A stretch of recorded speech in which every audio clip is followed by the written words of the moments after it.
want to talk to you. Come here. You're all working for me, for my brand, and today I'm here. It's another big step. You know, I come from nowhere. I'm still here, independent designer in Paris, and to be here, it's so special. Under my mother name, plus, like people. I'm gonna cry. Oh. I'm gonna cry.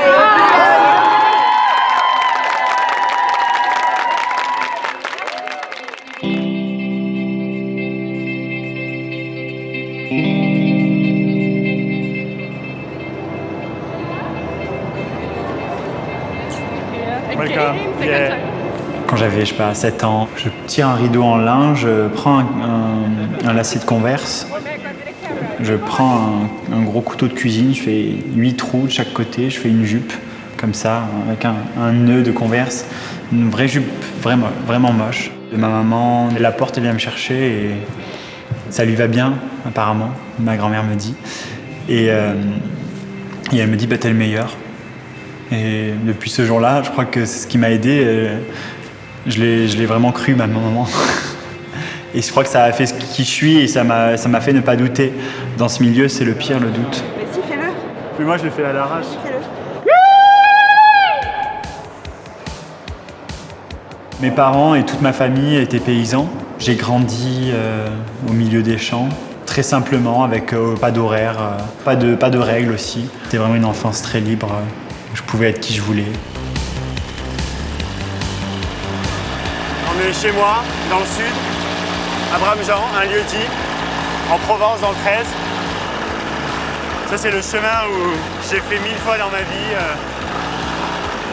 J'ai couru, j'ai marché, j'ai pleuré, j'ai dansé, j'ai fait la mobilette, j'ai embrassé. J'ai tout fait là-dessus. J'ai toujours voulu partir du sud.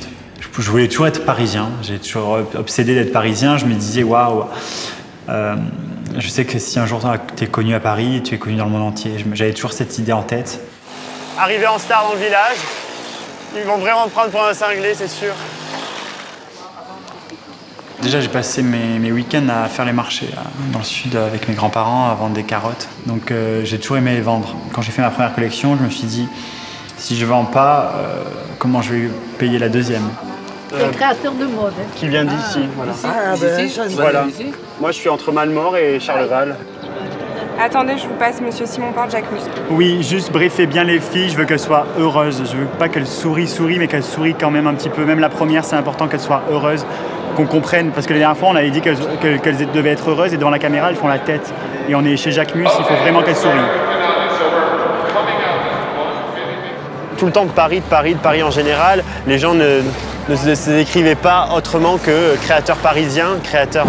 Et moi j'ai toujours voulu dire la femme française, créateur français, du sud de la France, de Marseille. J'ai toujours rabâché, vraiment, c'est le mot rabâché. Quand j'ai perdu ma mère, j'ai compris qui j'étais, qu'est-ce que je voulais dire, qu'est-ce que je voulais raconter, que ma force c'était d'être du sud. C'est plus une colline Marcel Pagnol, celle-là. Ma grand-mère, elle est un peu vers là. Brame-Jean, c'est à côté, où je suis né, quoi. Là, t'as Charleval et son château. Derrière, t'as mes grands-parents et mon père. C'est mon chez moi, ouais. J'ai pas trop besoin de dire des choses à ma mère. Elle est là, elle est avec moi, sinon j'aurais pas fait tout ça. J'ai une force en moi qui est déjà surréelle, parce que je n'ai jamais besoin d'y parler. Pour moi, ma mère fait partie de moi. Je sais que c'est pas normal en fait, tout ce que je vis. Certains me disent, Simon, c'est une histoire de bonne rencontre. J'en sais rien. Je trouve que c'est juste possible. Moi, j'ai été l'exemple. Je suis arrivé sans rien, j'ai été vendeur à la capitale et je me suis écouté. J'ai travaillé comme un malade et j'y arrive en tout cas. Je fais mon rêve, enfin je vis mon rêve en tout cas.